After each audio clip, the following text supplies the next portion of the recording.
All right, everybody, welcome to another episode of the Move 101 podcast. Dr. Harvison here, joined, as always, by my good buddy and colleague, Dr. Garrett. Levi, how are you, Yo, sir? I'm doing tremendous, man. No complaints. It's still summertime. Hasn't gotten super hot out where I'm at, and still feels like a little bit of summer vacation. So I'm living the dream. I What wish about I could you? say the same. I wish I could say the same about Las Vegas, but we're up in the triple dig, so not so excited about that. But I I don't did know get some nothing time to about that spend with, life. with the fam up in the Northwest the last couple weeks, which was much needed. So Anytime you still go feeling up there, good. does it make you want to move? Oh, every time. Yeah. Yeah, for sure, for sure. How could you not? My I mean, my son, I was on a walk with my son this week, and we were coming out of we're coming out of gymnastics yesterday, and it's middle of the afternoon, 105 degrees out, and he's like, can we move to Washington? huh? It's like he said something like, it's more beautiful up there. It's like, Yeah, it is, buddy, you're right. Yeah. So way more yeah, beautifuler. it's something we think about, way more beautifuler.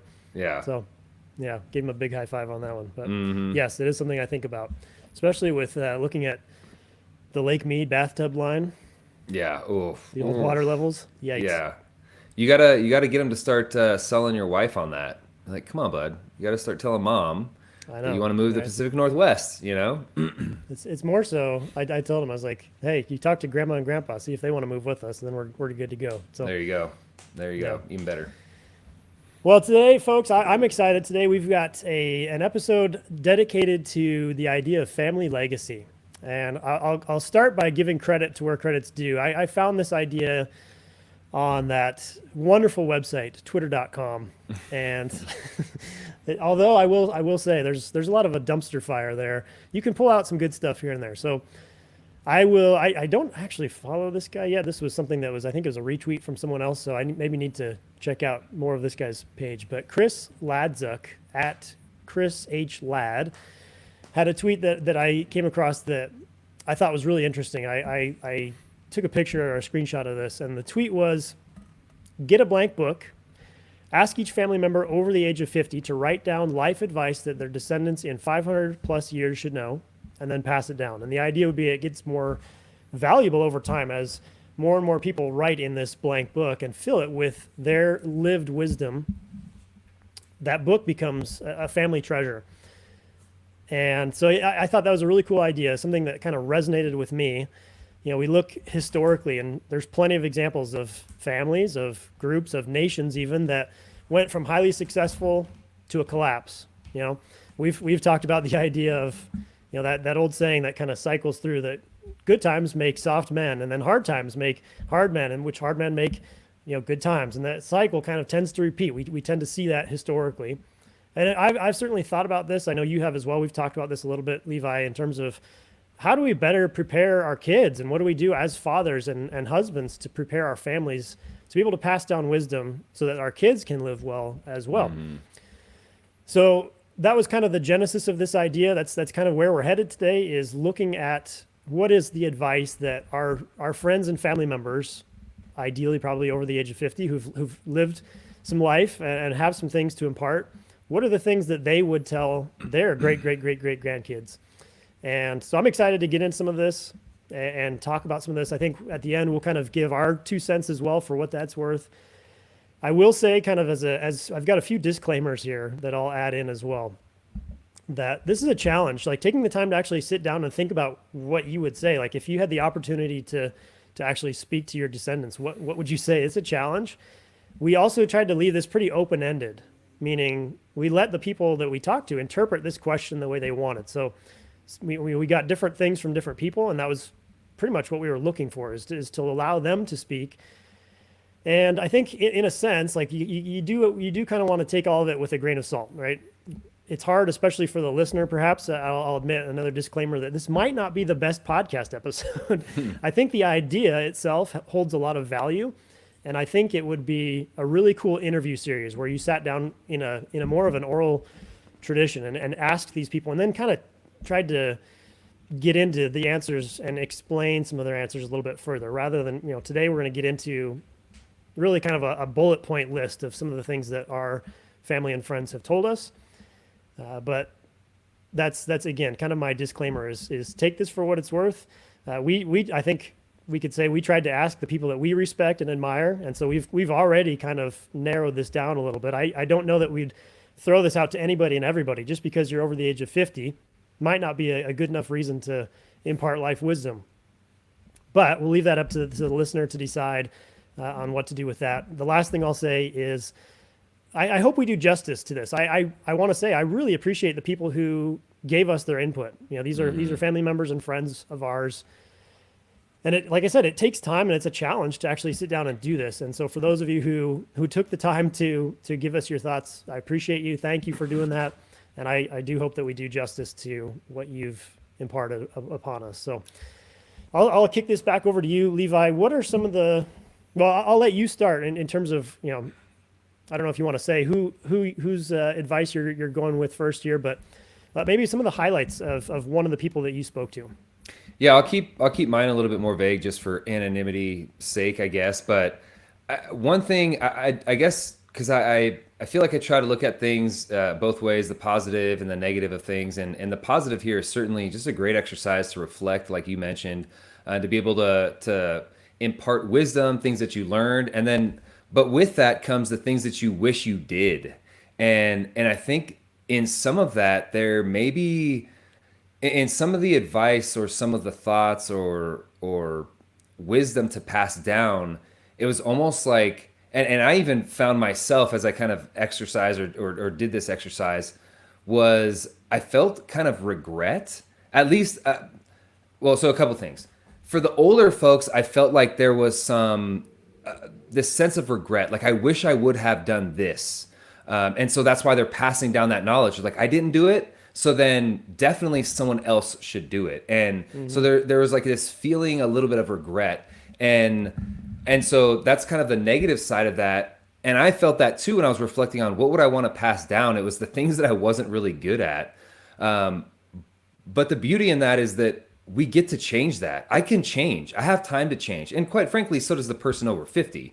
It's all in our decision whether we want to do that or not. So I got kind of sad as I was doing it myself and then also reading some of the wisdom from those that I polled or questioned. Almost maybe I was reading too far into it, but that there was this kind of sadness with it of I wish I would have done this. And that's maybe some of it is because that's how some of the people wrote them back. But the big takeaways are, yeah, just seeking wisdom and, you know, because not everyone's going to be the same person or do the same thing, but whatever it is that you love and want to do, seek wisdom and go and be the best at that. That was kind of, I think, what I pulled away. And real quick, sorry, yeah. I got a question about going back to the regret piece. Because that was something I heard a little bit of that, not as much perhaps as what you're indicating, but what are your thoughts on the idea of here's what I know to be true, here's what I've experienced, and I want to pass this down because I know this is true and I've lived it, versus I wish I would have done that, is almost more of a I haven't really done this. Like as I was trying to think of, I went through when I did this, the faith, family, fitness, finance. Like what are some of the things I would pass down in each of those categories? And on the finance side, I feel like I'm still pretty young and inexperienced in investing. It's something I've started and I'm learning, but I don't feel like there's a lot I can impart there because I just haven't lived it well enough yet. There's a lot of experiments that I'm running right now on the investing side that I can't really say, here's my life wisdom. I can say, here's what other people have told me that I'm trying. And so that's where I guess my question is kind of in that sense of, do we take the regret at the same value as here's my lived experience, right? Or do we maybe draw a distinction there between this is what somebody said that they wish they would have done more of. There's still value in that, but it's untested because no one lived that, or they didn't live that, perhaps. Yeah, they didn't live it, but maybe those around them did, or maybe they know, and I'll just speak for myself. Deep down, if I were doing this, I know I would be somewhere else. And a lot of that goes back to something that we've talked about, which is to just start. And kind of having an entrepreneurial spirit in all things. And we can maybe talk more specifically about what that means. But like if I was in looking at it with the faith, family, fitness, finance, I don't know if the wisdom would be that I would pass down the wisdom of save or invest in Apple because it's not going to be relevant in 500 years as this exercise kind of suggests. But what we do know over thousands of years is to save some money. How you do it and what that looks like in the current time, I don't know. But experiment with it like you're doing. But the big takeaway there for me is to save money. And then also to spend money on other people and then spend money on yourselves. Like that's kind of like that's going to look differently. Maybe it won't even be money. Maybe it'll be something else in 500 years. But essentially, like store some of whatever it is, and then It's Bitcoin for those yeah, listening. yeah. But then enjoy the rest though, right? Whether that's with your fitness, even it's like definitely train, but have some fun. With family, spend time with family, but meet new people and have friends too. And so it's like it's always it seems like it's kind of a little bit of everything, more or less. It's not just one thing, and it's not. I wouldn't want to hone it into this super like tunnel vision type advice, I guess is what I'm saying. Yeah, I think it was interesting that one of the metaphor analogies I was thinking of with this is an estate sale. It's like when someone passes away and all their stuff is given away, most of it is junk. Most of it's going to get thrown away. Here and there, you're going to find some nuggets where you're like, I want that. That's going to be valuable to me. And I think what you're alluding to is kind of more like think generally in terms of principles rather than like specific situations, because what your specifics are might be junk or useless to somebody in 500 years or 100 years or whatever else. So, 100% agree, and I think it's a good approach to come at this from the principle perspective, more general speaking. Yeah. Yeah, so that's what I got out of it is like people gave different words of wisdom, but at the end of the day, it's seek wisdom. There's some version of all of that and all of these things that are that were shared, and that's either biblically, it's like seeking, diving into the Word and finding a community that is Christ-like and aiming to walk in that direction. But at the end of the day, it's seek wisdom, and that would be probably the biggest takeaway is that, or the biggest summary. Yeah. And that's not some secret. I mean, it's what are some wise words that you'd give people in 500 years? Well, that's the experience, or the experiment. But to seek it relentlessly and always be pursuing that, I think is probably my biggest takeaway. If you were to ask what to summarize or to take away. I like that. No, we're done. That's it. Seek wisdom. See you guys. Thanks, what everybody. about you? What about you? Key takeaways. So I'm going to actually approach this from a different perspective, because I was thinking about that, and we'll get into like maybe perhaps our lists at the end. But one of the things I thought about as I was reflecting back on all of this is, what don't I see in all the advice given from all these different people? Are there any like, obviously I'm looking at common themes, but also what are the things that are always missing? I did not see anyone say spend less time in relationship. Yeah, for sure. I didn't see anyone say be alone. I didn't see anyone say hoard all your resources. Yep. I didn't see anyone say live with no values or morals. I didn't see anyone say don't live without purpose or live without purpose. I didn't see that. Right. So there's these themes. It's kind of the inverse of that, of seek wisdom, love others. Like none of this is revolutionary or revelatory, but it's time tested classic pieces of wisdom that we all know. It's like, I mean, in a nutshell, right? Love God, love others. Like that's one of my favorite simplified concepts from the Bible that covers a lot of your bases. And, certainly the idea of being in a relationship and blessing others with the gifts that you've received, like all those things we're not telling anybody anything new here, but that was one of the things I enjoyed kind of reflecting back on this was, what don't I see? Kind of pulling out those, the big keys. Yeah. Yeah. I love that approach. I've never heard, I wish I spent less time with my kids. I've said that before. And I love that because I haven't. I'm waiting. And when I do, I'll be like, you're the first of a million people. So even if you have heard it once or twice, it might not be of value because so many other people are suggesting and so many other experiences would incline or lead you to believe another thing. So, yeah. So can you get into any specifics you want to share from some of the people on your side? Yeah, so I got kind of a wide range. I mean, some of the advice would be to learn a second language, and so I think it was almost, I don't know. I guess I'd be assuming on how it was perceived. So I guess it doesn't really matter. I won't even suggest that. But some of the advice or things that that I got that people would want to pass down is to learn multiple languages, to learn a musical instrument, and also to understand or to learn how to read for comprehension rather than reading alone. And I guess if you were to make that more global, like learn how to communicate well with more than one set of people, it would be to have rhythm or have like this ability to hold tunes that would encourage people to move and dance and do that. I guess I'm trying to like take this super hyper focused thing and maybe try to zoom out a little bit, and then encouraging for reading comprehension rather than just to read. That would be again kind of going to that knowledge and wisdom thing, and learning how to understand the difference between knowledge and wisdom, but and then kind of begin to apply it and utilize that as a tool for yourself. So those were kind of three things that this person would encourage descendants to do.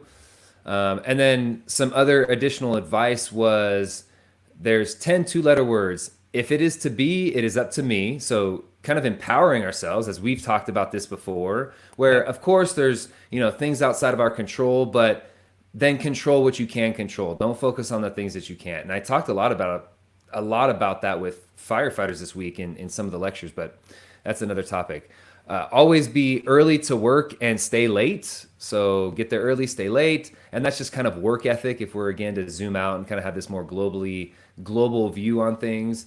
When times get tough, the tough get going. So these are all those nice cliches, but they do apply, I would say. If you ain't the big dog, stay on the porch. So kind of stay in your lane, or know what you're getting into. And then those were kind of four pieces of advice or sayings that you'd kind of live by. And again, I think the important thing is to understand what it means in context to today, but then how can we interpret that to someone that might not, that verbiage or the sequence of verbiage. I mean, think about this being told 500 years from now would be like, thee shall be the, like that. So what is it actually saying? And then we have to do that with earlier English writing. We have to go like, what exactly are they saying here? Oh, okay, I understand what that is. We just don't say it that way anymore. So that's kind of what those are, is specific, but then also what do they actually mean? I wrestled, as I was doing my list, I wrestled with how to say that idea of the way I've heard it is no one's coming to save you type of thing, of like, it's up. How was the person that you were talking about? If it's up to you, or if it is to be, it's up to me. Yeah. Right. Okay. Yeah. I mean, that's one that really resonates with me.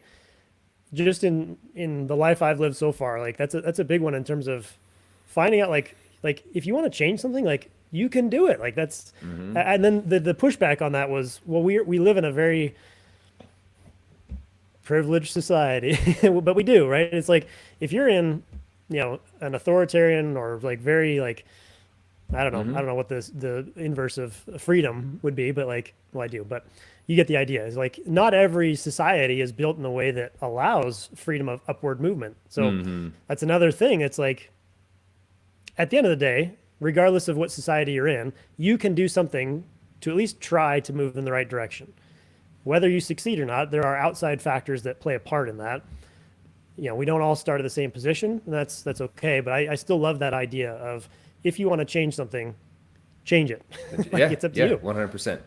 Yeah. Because as soon as you start relying, like you said, no one's going to come and save you. So as soon as you start relying on other people, well, I think that will get you in the trap of the blame game. You're like, oh, well, because of this. Don't let it be that, Yeah. And that's easier said than done for sure.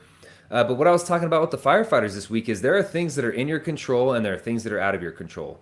Things that are out of your control are the call frequency and call volume. When those things are taking place, is it between 9 and 5 in the morning and afternoon, or 5 p.m. and 9 a.m.? And that's a way different experience, being disturbed throughout the night. Those things are out of your control. So you can't help those things. But what you absolutely can help is your nutrition, your exercise, your stress. Now, those things aren't easy to manage or deal with, especially with the schedules that they work, but they are in your control. So if you're not in shape like you'd like to be, you get to fix that, which is awesome. It might be fun. hard, like and it's it more probably fun will to take that like ownership of what you're doing. Like it's Right. much more fun to do that and see the result than I can't, can't do it. Somebody's not doing it for me. One hundred percent, one hundred Yeah, percent. yeah, So, and the pride or the feeling at the end of that is much more gratifying than because I was joking with my wife about this the other day. We were about to work out. Like we've been training at 6 a.m. and so we were getting up around 5:30, and I woke up and I was like, I wish it was done already. And I wish that every stinking morning. I yeah, wish it was done. But there's nothing like getting out of bed, getting the socks on, getting the clothes on, getting outside, and then suffering through something. And then when I'm done, I'm always like, well, I'm glad I did that. I'm really glad. yeah. It would Do be you nice if it was just done for me, but I'm glad it wasn't. do you? This is neither here nor there, but do you use an alarm to wake up? You don't, do you? So if I have to be up for something, I definitely use an alarm. But these Yeah. days, our rooster Rocky has been waking us up around 4:30, between 4:30 and 5:30, and I've been doing a much better job of being in bed, if not asleep, by 10. So if I found that if I'm in bed, even if I'm kind of reading or writing or on the phone for 5 or 10 minutes, I know we're not supposed to have the lights and screens and all that stuff, but if it's for five or How ten dare you? minutes and I'm like just closing out emails or catching up on text messages or whatever, if as long as I'm in the bed by 10, I'm in pretty good shape. Like waking up at Yeah, 5:30 doesn't hurt. Waking up at 5 doesn't hurt. And that's, it's 7 hours, 7.5 hours. It's not so bad. Um, yeah. so if I can get 7 hours, but if I was in bed at 10, it's great. Now, as soon as but me going to bed at 12 and waking up at 7 doesn't feel as good as going to bed at 10 and waking up at 5. I'd rather have the 10 to 5 than the 12 to 7 for me personally. But The only reason I ask, I've been experimenting with a slightly different morning routine, and I've been using an alarm this week. I haven't been for like the last several years, and I don't like alarms. It's not a fun way for me to wake up. But at the same time, no. it's like kind of like you said, like I like the work that I'm getting done once I'm up, but I'm trying to figure out what's the best way for me to do that. So I don't want to You get us can, too yeah, no, but you sidetracked. But condition yourself, like, and that's one of the things that I've been glad to have animals for is like they yeah, kind of get you going and they give you some responsibility. So maybe that's yeah. my word of wisdom is have animals, and then Yeah. you'll. And like I think for me, like so far in a week's worth of doing this, of changing my routine, like the biggest key has been what time do I go to bed? So Yeah, one hundred as you percent. said, Yeah. So if we're in the theme of wisdom here, it would be live like a farmer, not a vampire,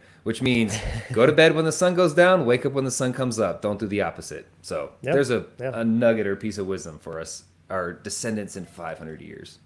yeah. Hopefully the sun will still be rising and setting by that time, so we can. That would be Who nice, or knows? else we But wouldn't have descendants. But yeah, yeah, this podcast will be worthless. So yeah, anyway, jumping over to my side. So yeah. this was so again, we'll leave names out just to keep this as anonymous and unbiased as possible, but.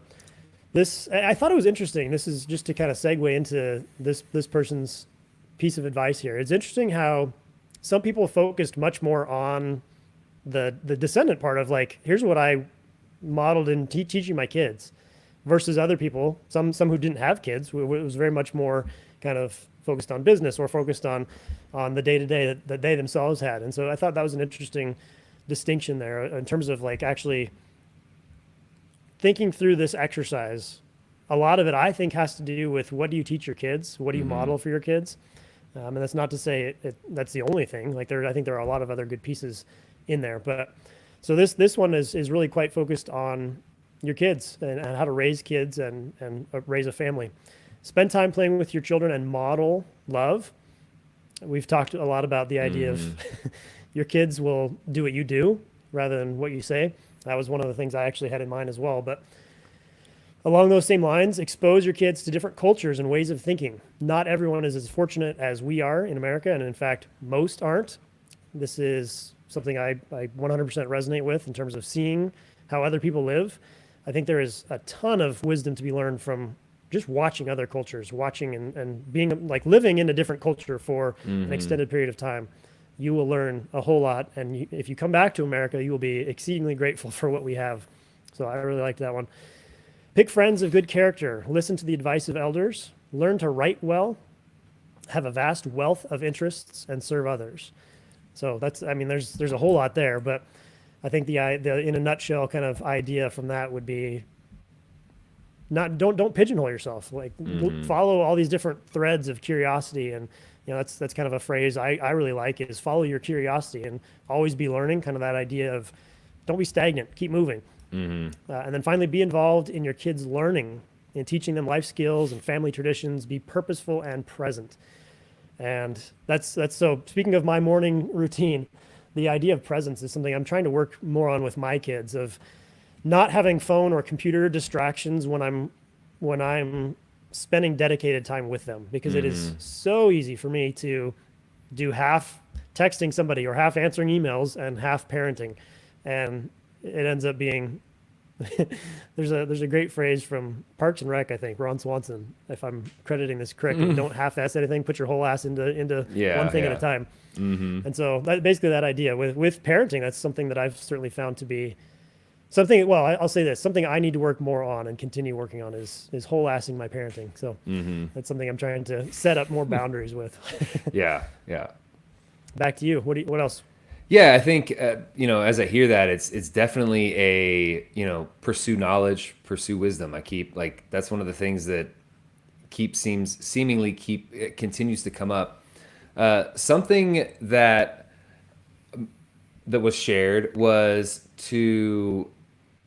if you're not gifted with discernment, figure out how to discern, and I think that does a lot of things. It helps you kind of shape your community and who you're around. It's kind of like identifying who is safe and who is purposeful and who's going to help me, I guess, if you will. And I don't mean help as in who's going to pay my bills, but like who's going to grow me, like a similar relationship to what you and I have. But basically to find a way to acquire discernment. And that got me thinking about the difference between judgment and judgmental.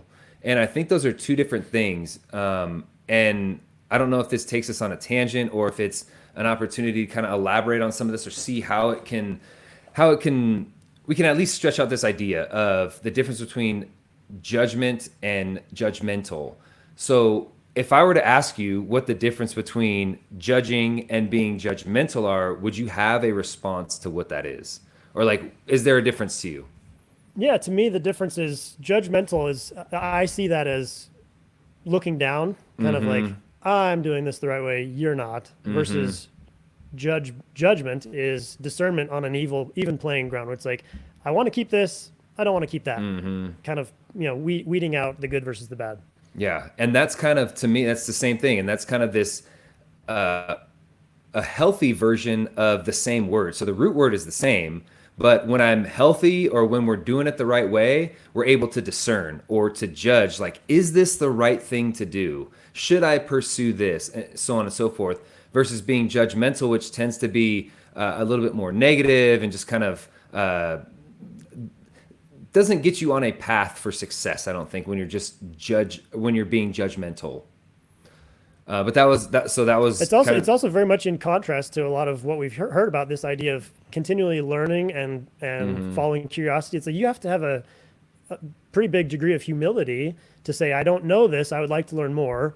A lot of times it's just fun, like you're pursuing your interests. But I think, especially when you're trying to learn from someone else who's further ahead of you, you have to take that, feeling of humility to that conversation to say, hey, I would love some help from you because I respect and admire where you are, and I know I can learn from you. Like you can't go into that saying, reversing that situation where you're not going to get anything out of that conversation if you're the one thinking you know it all, right?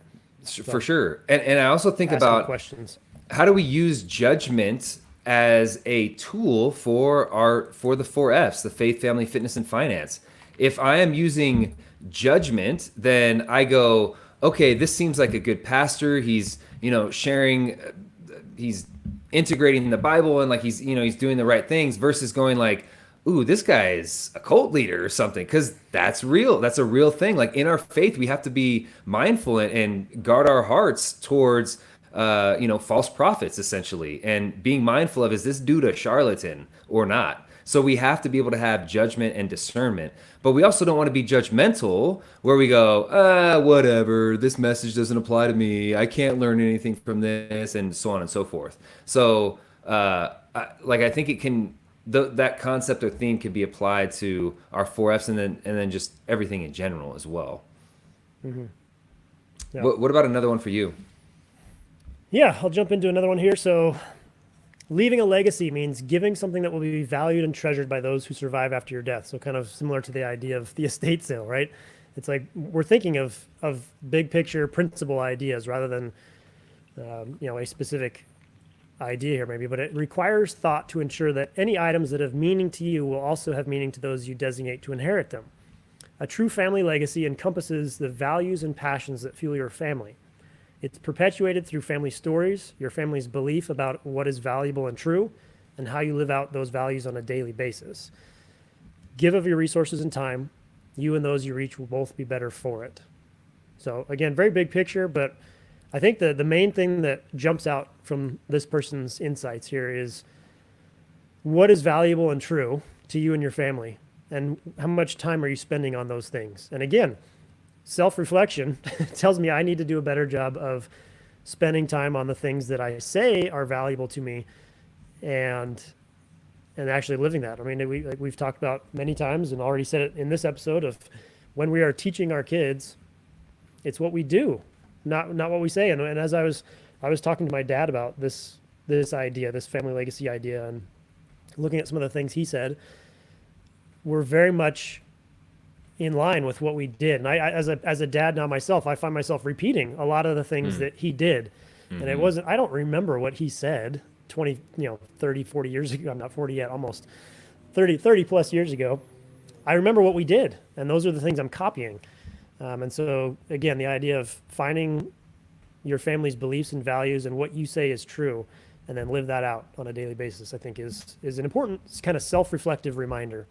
And I'll tie that into one of my keys here that I picked out was daily quiet time, like spending time every day. I like to do this at the beginning of the day, but having just the key, there's a key kind of descriptor word, which is unhurried. And when we talked about our book review previously of the ruthless elimination of hurry, that was one of the things in kind of hindsight I wished I had maybe made more clear, was the importance of, I mentioned the importance of daily quiet time for me, but the key determinant of the quality of that quiet time is if I'm unhurried. If I'm rushing through it, I don't even come close to getting any value out of it. Mm-hmm. It's kind of like getting into that flow state kind of mentally. And for me, the best way to do that is not be in a rush. Like set aside enough time to where I don't have to rush through this, and I can actually sit and quietly think about whatever it is. Like there's a host of things that come to mind, but yeah. My turn. Your turn. Back to my your turn. Yeah. So I like the volley back and forth because I'm taking notes on some of the stuff that you're saying and kind of trying to see how that fits in my experience and whatnot. Some of a couple other things that I got was, as you mentioned, we already talked about spending time and being intentional with kids and stuff like that. And one of the best ways to do that is to remove distraction, as you mentioned. By our modern version of a distraction would be a phone. Back then, it might have been the newspaper or the radio. In times previous, it might have been work and tasks that needed to get done in order to survive. And we can rationalize until the end of time. Oh, I'm checking my work emails. Oh, I'm going to prepare the garden to plant and all those things. And although those things are important, it doesn't trump the importance of making sure that we're spending time, intentional time, with those around us. And so in order to do that, again, we need to remove distractions. So that was something that also was a common theme on my side that you had already mentioned. Another thing is also to know when to lead, when to guide, and when to follow. And there wasn't a deep explanation on this, but as I interpret it, or as I kind of wrap my mind around what that looks like, I feel like leading would be, I'm in the front and I'm saying, come with me. Like, I know where to go, come and follow me. Whereas guiding, we're side by side and we're coming alongside someone else and saying, we're more engaging, we're asking questions, we're saying like, where would you go, why? And you're kind of in the fight that way. And then to follow is when you kind of let your kids go, for example, and you're like, all right, now it's on you. I've led, I've guided. Now I'm following you. You go somewhere, and then I'm going to kind of figure out how I manage the decisions that you're making as you go. Because at some point, we do have to let go, and it's up to them. And I'm hoping that the way that I've led and guided leading up to that point, that I can follow and be behind them and watch them flourish and continue to ascend, rather than hopefully spiraling down. So, kind of knowing the difference between those, and like when in stages of life that is required. And sometimes all three are required. It's almost like energy systems in the body. It's not that the ATP PCR system isn't working when I'm on a long run. It just means that the oxidative system is primary at that time. And very similar, it's not that I'm never going to lead my child even when he's 40 years old. My parents still lead in some ways. They lead by example by showing that you can change even later in life. Well, that's them going in front of me and saying, watch this. This is, you can do this too. There's guiding where I'm sitting down and going, Mom, Pops, like, should I buy this house? Should I not buy this house? Should I take this job? Should I not take this job? Like, they're guiding based on their experiences. And then when I leave the house, they're following. They're like, okay, what is he going to go do now? And you just kind of watch and observe and see how those things go. I got a couple more that I can continue riffing on, but those were kind of, one of them was tying in specifically to what you were talking about, and then something a little bit newer, or something different maybe. It's one of those situations where I almost wish that we could go back to the source and dig in further on that. Of like I'd be curious to ask, in hindsight, do you wish you had led more, guided more, or followed more? And like, how would you have changed the ratio of how much time you spend in each of those activities and why? Like, that'd be, I think that'd be a fun one to dig into a little bit more. Yeah, some of that will vary too. I mean, I just think about me and my siblings, and we each needed something different at different times. So, my older sister kind of figured it out right away. Took me and my younger sister a little bit longer. Yet we're all here, we're all adults, and we have a great relationship. So yeah, that's good. Well, I'll jump back over to my side. This is again, keeping this anonymous, but also some of the stuff that this person said was just so beautifully written. I'm just going to read these and let the listener appreciate the flowing verbiage here. Should I close my eyes? Yeah, for sure. Everybody, Visualize. not every single one, but some of these are, I think, really well said. So, make it a priority to pursue moments of awe. Wonder is good for you, and therefore for everyone around you. You'll never find a way to punish yourself into growth. Carl Rogers said, and I tend to agree, the curious paradox is that when I accept myself just as I am, then I can change. Find out if the hard things in your life are moving you toward a bigger or smaller version of yourself. If the former, press into the difficulty. If the latter, you may need to extricate yourself from it, even if it seemed right at the time. That's one to think about, I think, for a while. I need that. Yeah. Everything good in you, and therefore in everyone else, you got from someone else, which is not a bad thing, nor does it have to be plagiarism. Rather, it's a reminder to notice our necessary and beautiful interdependence. Every piece of art that's ever moved your soul did not arise in the artist alone. It was birthed through conversations and conflict and falling in love, traveling the world and being annoyed with their mothers. Use all your sacred and mundane points of contact to create beauty, and know that it then becomes a monument honoring our togetherness. Again, there's a lot there. Yeah. Seek out wisdom and teachers. We've, very much in line with some of what we've been saying.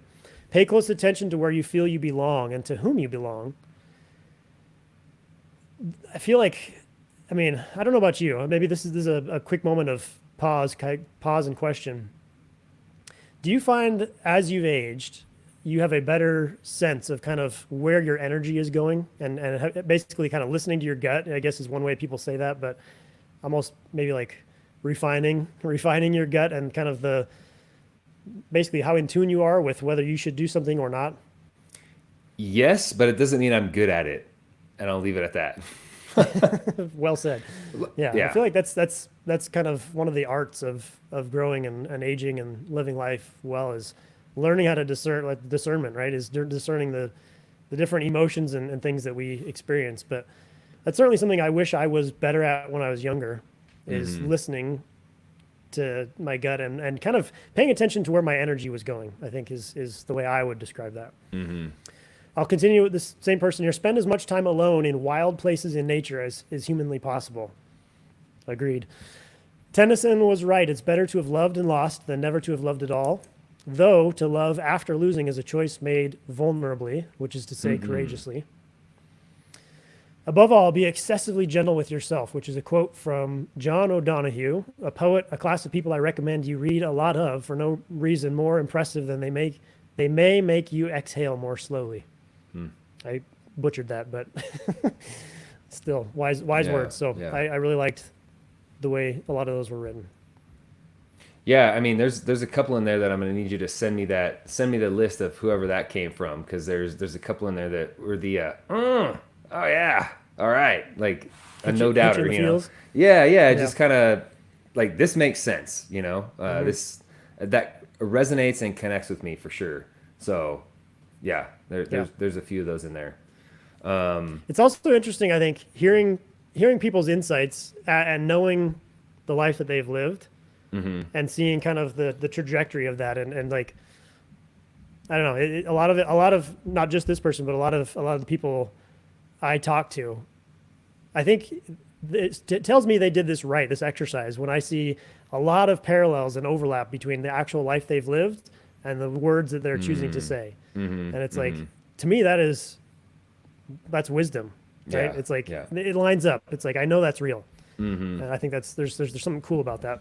Yeah, for sure. And also, I mean, how much more do some of the things that are said affect you when they're said well? I know that sounds maybe dumb, but like you can hear wise words, but if they're clunky or they're not put together, maybe like this statement that I'm making right now, then they don't hit you the same. But when they're put together in such a kind of peaceful, flowing, like elegant way, it just hits different too.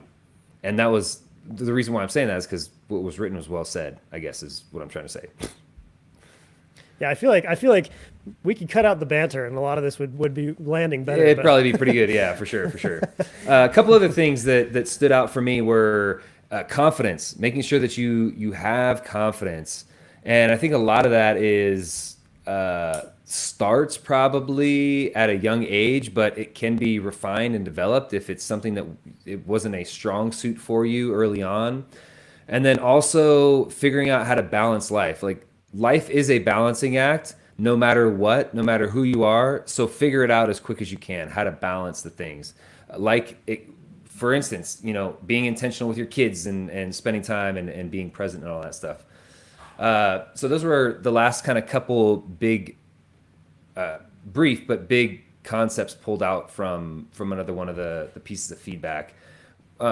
I don't know how many more you have to share from other people, but I was gonna ask you. Go ahead. I have 27 more, so we're gonna be here. No, just kidding. Yeah. Oh boy. Well, I gotta go. No. Yeah. Give me what you got. Give me what you got, and then let's kind of jump into this one. I will. Well, no, I won't. Yeah, I won't break silence on Segue. this one. Tangent. Well, it's okay. I won't break.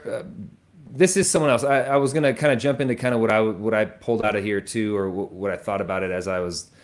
Mine was more so philosophical in the experience, but one other person was connecting with people and just remembering how important relationships are. Don't just think about something, go and do it. And again, I think we're going to start running into a lot of overlaps. We're saying the same thing in different ways, essentially. But make another one, and you kind of alluded to this too, in terms of culture, was making and taking time to travel, because it gives you such a better perspective. Like you said, when you go to another country and you come back here and you go, wow, we don't have it so bad. That's so true. Or just travel to some of the maybe more challenged areas in your own country and you'll see, wow, yeah, there's hardship everywhere. Guard your heart. Don't think that you're susceptible to earthly desires. And also kind of like tying it into the judgmental piece of, oh, well, that would never happen to me. And you're super judgy about it. And then 2 years later, you are divorced because you cheated on a spouse, even though you were saying no, when your friend or your acquaintance did that. So don't have too, or be humble, I think maybe is the simpler version of that. And to guard your heart, because you're susceptible too. Yeah, that's a huge one. I think the idea that I one of the ideas I pulled from Viktor Frankl's book, the Man's Man's Search for search for Meaning. meaning. Just as a quick background for those who may not be familiar, Viktor Frankl spent time in Auschwitz in the Nazi prison camps and details the unbelievable experience that he went through and how he got through that and kind of what he learned from that, i.e., where do we find value and meaning in life when there's unbelievable, unspeakable tragedies and bad things that happen to people. And I think that idea of anybody is capable of anything under the right or wrong circumstances is a valuable thing to keep in mind in the back of your head of just because you don't think you could do something terrible and really hurtful to someone else, like given the right circumstances, history tells us we all can. And so it's almost like a understand or know the the monsters that hide underneath humanity and be aware of them. And like, I think just accepting that and dealing with that from a truth perspective and just knowing what's under the knowing what kind of boils under the surface and being aware of that if you don't guard your heart, this is what can happen. Like look at that historically and say, here's what happens when we don't do that, when we don't follow what we know to be true. Yeah, for sure. And again, that's butchered that as well. But basically, what I'm saying is ditto. I agree. That's a very important piece that I think should be highlighted. So yeah. Anyway, Last thing from this person was to change your circumstance, you have to change your mind. Again, something that we've talked about. Like you either is or you ain't. You're either gonna do it or you're not. Like so, if you want something to change, you got to get up and you got to do it. yeah. That was another. So maybe I know we're saying maybe the same thing in different ways, and it's one of those things that maybe the first way that it was said doesn't connect with you, but maybe by the third time or the fourth time or whatever, this slight different change hits you differently and it makes sense. And I think there's a fine line between beating a dead horse and trying to express the many different pathways to the same destination, whether that's solving a math problem or playing chess or whatever. The end result, we're all looking for the same end result, whether it's the correct answer, winning, whatever that is. But the way to get there can be very different, and it's special to be able to see those different ways. So hopefully, at least one of them is resonating with you as we kind of are now going around a second and third time with some of this advice that people are sharing. It reminds me of, we talk about like the fitness principles of when we look at, the Venn diagram of evidence-based learning, right? Peer review, right? We need to look at research, what is scientifically true, or as best as possible what we know to be true. We need to look at daily practice, who's in the trenches, and we need to look at the individual. And the individual piece, even though we might have these big picture ideas, eat whole foods, exercise, the specifics are going to come out for the individual. And so you take these big picture principles and then apply them at the individual level, depending on the circumstances and the life lived and the needs and injuries and hurts that people have lived through. The same principles are going to look different lived out, in their life, but the principles are what apply. So For sure. very much saying a lot of the same things. But I've got a couple more. Let's see. I've got three more. You want to just kind of, how many more do you have? I have 1, 2, and then I would say I have 2 more. Okay, I'll And then ours, and then I'll pick a ours few if of we- the key bullets here Yeah, and see if there's any that might be saying something that we haven't really covered as much. perfect. Give the first time of your day to devotion and prayer, the first of your money to God. Give to others. Never stop praying for loved ones and friends. If you have to borrow, get out of debt as soon as possible. Invest and save regularly and provide for your family. Work for your employer, or if you're self-employed, as if you're working for the Lord, go in early, stay late, something you've mentioned. Always be honest, fair, and trustworthy in business dealings. Physically exercise regularly, but don't overdo it. Keep a balance between physical and spiritual health. And I'll leave that one at that. I'm going to jump into piggyback another one here, because there's some fun, more lighthearted ones here that I think are Get into needed, it. perhaps not needed, but fun to jump into. So Sure. here's some life advice. And I think these are actually there's you can look into much deeper meaning with these, but I really like the way this was written. Don't waste your money on cheap toilet paper. Buy the good stuff. Amen. Your babies are only babies for a second. Snuggle them every chance you get. Take time to be still. Make sure to have at least one hobby that gets you outside, and smile and wave to people that you walk by. You never know what kind of day they're having. The toilet Yeah. paper one hit me. I was Yeah. like, yes, that's Or get them baby wipes, dude wipes. Yeah, dude wipes. There you go. So a late entry from someone that we both know. In summary, basically have vision. So like don't be rudderless, and that's in many different things. Have a goal, and I think something that you've talked about and put very well is it's not just about the satisfaction for most never comes from achieving the goal. Once we get that thing that we set our mind out to, it's kind of okay, that's cool, but then what's next? You know what I mean? It's kind of never ending in that way.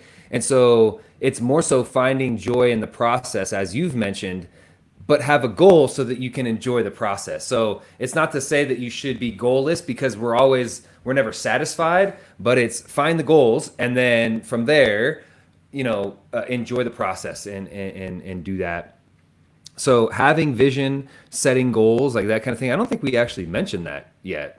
Did we talk about? It's on my list. Okay, so there. Well, blah dee da, bro. Surprise. Yeah. So okay. So have vision, set a goal. Then you don't have to talk about that anymore because yours probably wasn't as cool, anyways. No. And then the second one was to forgive, and that's another good one. I don't think we mentioned that one. We talked about Christ-likeness and that, but to state it bluntly is to forgive. And boy, depending on the circumstance, that could be real dang hard. So I like that a lot. what about for you? What were some of the things that you would write to your descendants today as a middle-aged man? Middle-aged middle-aged life. Before, so Yeah. I'm going to get there. I do want to do hopefully justice to a couple people. I don't want to leave them out because they took the time to include some Please. thoughts here. So I want to add a few things in here that hopefully will be beneficial still for the listener. So there's some good kind of pithy sayings here in this next one. So rarely is a lack of success due to lack of skills or knowledge. It's almost always a lack of willingness to embrace the discomfort that goes along with the process. Hope supplants reason. Hope is a despair disguised as a virtue. A successful life requires work. Everything you'll ever want is on the other side of fear. Resist the thought that the grass is always greener on the other side. Don't worry about the grass. It's not your grass, which I like. Wisdom is living long enough to see yourself repeating behaviors and deciding to make different decisions the next time. Connecting the dots can only happen in hindsight. Time is the only currency. Think about that one. That's a good one. There's nothing further away from you right now than 5 minutes ago. Live in the present. The quality of our time, our experiences, is the only meaningful measure of life, and how we choose to use our attention determines the quality of our time. This is the foundation of personal fulfillment. The quality of the time you spend is the only true measure of your life, and what you choose to pay attention to determines the quality of, I think that's a repeat, sorry, determines the quality of your time. Direct your time and attention toward things that serve to create a more fulfilling life, and be ruthless in eliminating those that do not. Meaning is found in adopting responsibility, not pursuing happiness. And learn to be comfortable in a state of ongoing uncertainty. And then before we get to mine, sorry, go ahead. I said amen to that. What was what was maybe the third one? It said the answer is on the other side of fear, or success is on the other side of fear. Everything you'll ever want is on the other side of fear. So many of these, like, again, these are things that could be unpacked on so many different levels. But what was the other one you asked about? The other one that stood out is time is the only currency. You paused at that one, but that, oh man, I mean, I'm so thankful. I mean, I wish I would have known it sooner, I guess, but now that I know it, I'm trying to practice it as best I can, and even so, it's still challenging. But man, like that's like that family piece for me, or the kids piece particularly, where it's like you don't have that much time with them, where they listen, they trust, you don't have much time with that. And when it's gone, if you haven't set up that other stuff well, it's going to be rough to get it back. So it's just a good reminder to be intentional with the kiddos for sure. Yeah. And then lastly, I promise we'll get to our stuff here. Last one is, I'm going to paraphrase some of these. Well, I'll shorten this list a little bit because some of them we've covered. But you can make more money. You can't make more time. It's very much in line with what we were just talking about. Listen to your elders. They've lived and experienced what you will soon. Learn from them and ask questions. This one I really like. Pack out what you packed in, i.e., leave your surroundings better than you found them. And that's one that can apply to so many aspects of life. That, I mean, you can take it for what it is if you're going hiking, but or camping. But I think that one applies on a lot of different, really deep levels as far as kind of that personal responsibility aspect. And Yeah, I mean, if you go to the gym, clean up your weights. I mean, come on. indeed, Isn't that the leave it better than you found it? it applies for sure. Nobody likes that person who's doing drop sets with all the dumbbells in the gym and then leaves. Yeah, yeah. If you're going to shoot something, make sure you can eat it. I thought you might enjoy that one. Enjoy life, never quit learning, and be aware of your surroundings. That's one that I think is actually a really wise piece of daily advice. Is be aware of your surroundings. Know where your exits are. Know what you're getting into. Metaphorically, but also just literally be aware of your surroundings. So that's okay. So that ends the list of family and friends on my side. And you asked me first, but maybe to let you speak for a second, I'll toss the mic back over to you. What were some of your favorite, or not favorite, but some of the values that you would want to impart? Yeah, I think for me it was to be entrepreneurial, and there's a couple things for that, but I guess to maybe summarize would be is that you're reliant on yourself. Not that you wouldn't ask for help or don't utilize help or collaborate or do anything, but you are in the driver's seat essentially. And then also that you're not working for someone else. All the hard work and all the effort that you're putting in is ultimately for you.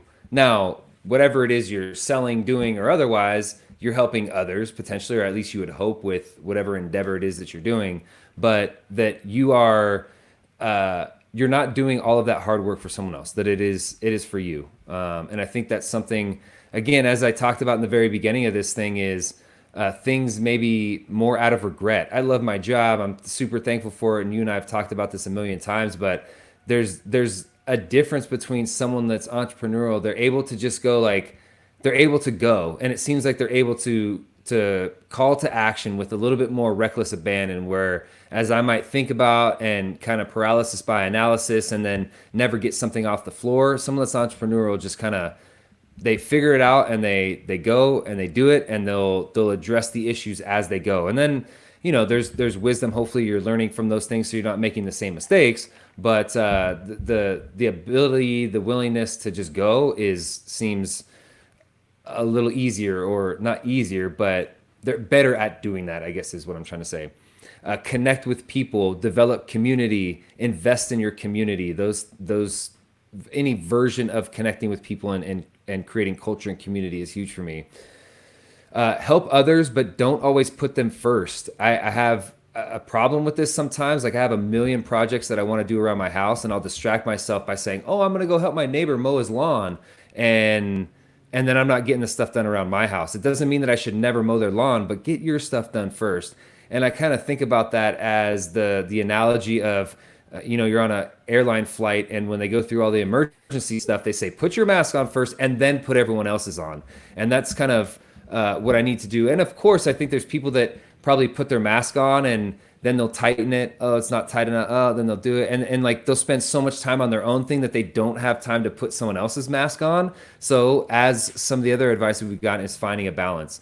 But I think that in order for me to be mentally prepared to best help others is if I have my house in order as well. So don't start trying to fix other people's problems and help other people until you've gotten the things done that you need to get done, essentially.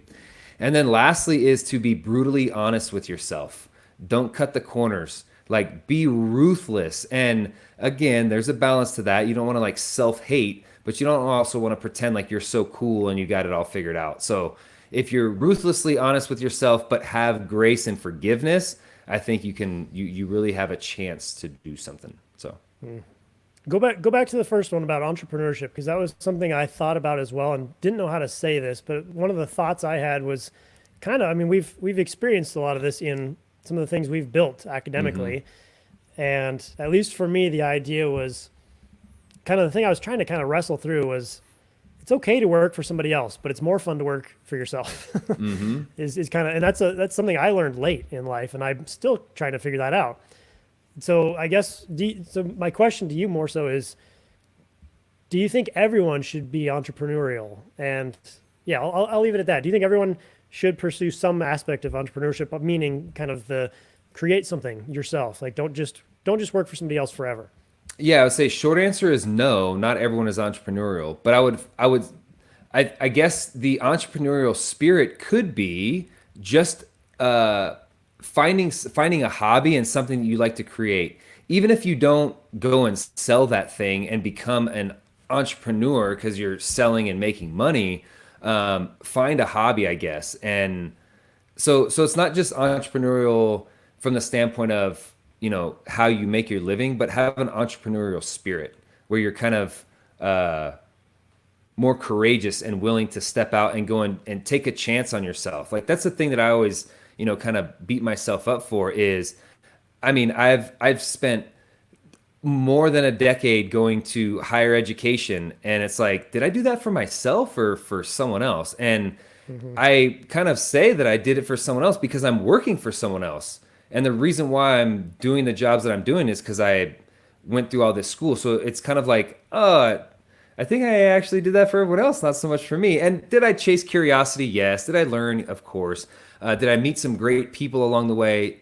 That is to be sure. But I also, there is a piece of me that believes that I'm doing it for someone else. And that's the more uncomfortable part. Not because I don't want to help or participate with others. It's just that, well, I could have done all that and spent all that time for me and maybe been in a different place. But as I also mentioned, I can go and do that still. There's nothing saying I Right. can't do it. And Yep. that's like the scary but beautiful thing of all this is like, then go and do it. Then go stink Right. and do it.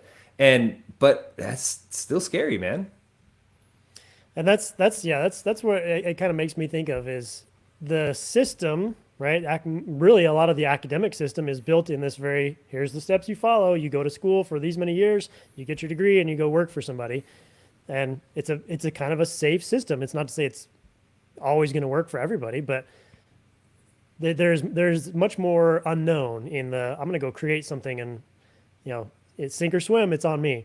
But at least I don't feel I have enough experience to really talk about that, but the little tastes of that I've gotten are so much more fun and makes me want to do more of that. And exactly to your point, that's kind of, I mean, we're trying to explore some of those now in these years. It's like we've kind of gotten a taste of that. It's like, hey, let's do more of that. And I think some people, go all in and they just cut cords with all the, I had a job 9 to 5. It was great, but I'm going all in on me. I'm Yeah. not there yet, right? I'm still kind of like, I'm going to keep this and see what I can build on the side. But the key lesson that I would say I have learned from that idea is make sure, and this again goes back to the idea of how I try to start every day, is make sure that you are setting aside time for you. If you're working 9 to 5, right? Make sure like that those hours don't belong to you. Those you're working for somebody else. Make sure you prioritize the stuff you're trying to build too. And Yeah. that's one of the things I'm working on every day. And I've, like I said, have really enjoyed the discipline of that because it's easier to not do that, to just do your 9 to 5 and say, okay, I'm doing the easy, safe thing. But it's so much more rewarding to take. I mean, we've talked about this with finance. Pay yourself first. Same thing with time. Pay yourself first. If there's things that you're trying to pursue, and I'm preaching, I sound preachy right now, I think, but I'm telling myself this. Preach, brother, preach. This is all stuff that I'm like continually telling myself is like that time. No one's gonna like it's up to you. It's the same thing we've been talking about. It's like whether you succeed or fail, this is up to you. And so figure it out. Yeah. And I'll leave it at that. So Yeah. I appreciate that idea that you threw in there with the entrepreneurship, and certainly something that echoes with me as well. And I think, like you said, not everyone is suited to entrepreneurship as a career, meaning like that's how you survive and make money. But I do think everyone is an entrepreneur in the creator sense of everyone should have something that they are creating or something that's theirs that they have ownership of, right? So I would encourage that. Yeah. 100%. Okay, I'll get to mine here. I'll try to just pull out, well, all of these What are you things got? that I What you think got? are important. I went through this very much in line with faith, family, fitness, finance, since that's what we've identified as our fundamentals. And we use those as very broad categories that really everything in life can fall into those buckets. But in no particular order, well, maybe, love God and love others. That's like the number one thing I boil my faith down to, because I believe that can be applied to everything. That's the principle that I think is the most important. Move your body every day, walk often, lift heavy things occasionally, challenge yourself in a way that you can and will repeat for the rest of your life. Set goals. I can't say the goal one. You already took this one. Man. Set goals for yourself and your family and figure out a way to reach those goals. Your goals will always be imperfect, but strive anyway. You'll figure it out along the way. Picking a spouse is the most important decision you'll make. Above all else, look at their character. Who are they when things are tough? Be curious and ask questions, particularly of people who are where you want to be. Surround yourself with people who are living intentionally. Spend time in unhurried quiet every day. Enjoy the beauty of the natural world. Get outside. Your kids will copy what you do, not what you say. Live accordingly. Eat food that God made.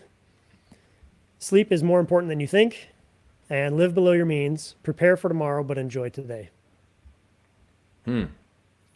Some nuggets in there, man. Some real nuggets. Again, like the whole exercise here is one that like these are things that we think about kind of, or at least I think about here and there, but I really enjoyed the challenge of this exercise of like, what are the things that are actually the values that I want to pass on? So I think a lot of them, again, I tried to keep them as general as possible so that they could be applied to any situation, but so yeah, I'll leave it at that. Of these, which ones are you doing well, and which ones are you, and well, how many of these, I guess you don't have to be specific if you don't want, but how many of these are you doing well, and how many of them are you wishing you did? Ooh, let's see. How many of these am I wishing I did?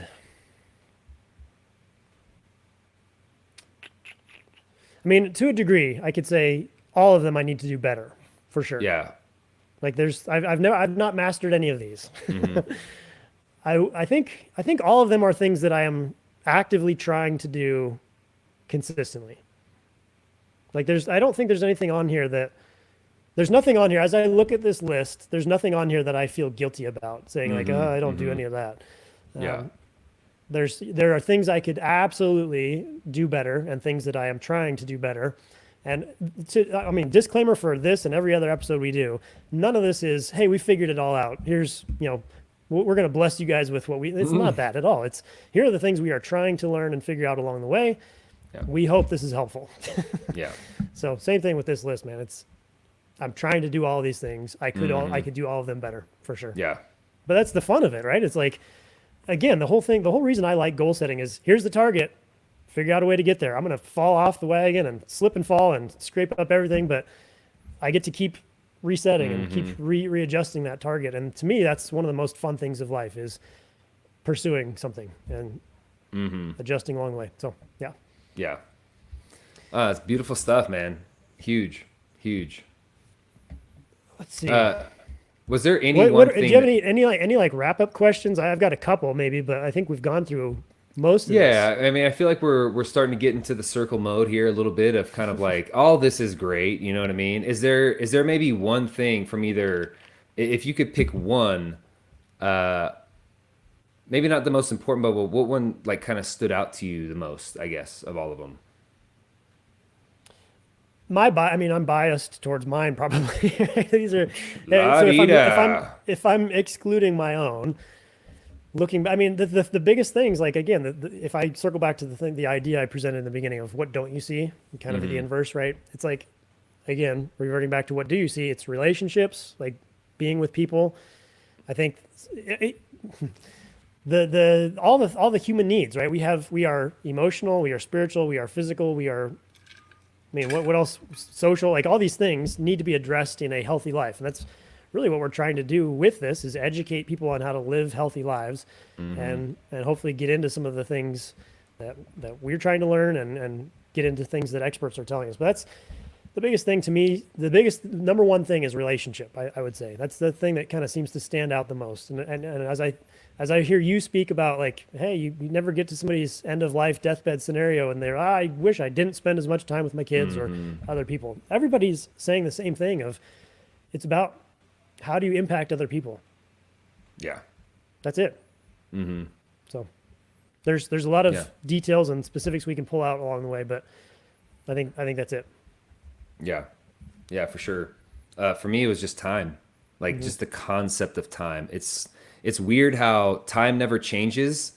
Like time itself never changes. It's, it's the same every day. It's 9 a.m. is 9 a.m. That is no For everybody. for everyone and in infamy. But Yeah. like the perception of time is so different as you age and kind of move through this thing. So that's kind of the thing that I keep picking up on is that everyone's talking about this piece of time somehow, some way. How do you spend your time? Yep, for sure. Yeah, that's one of those things I think that's always worth self-reflecting upon is how are you spending your time? Yeah. Yeah. Nice.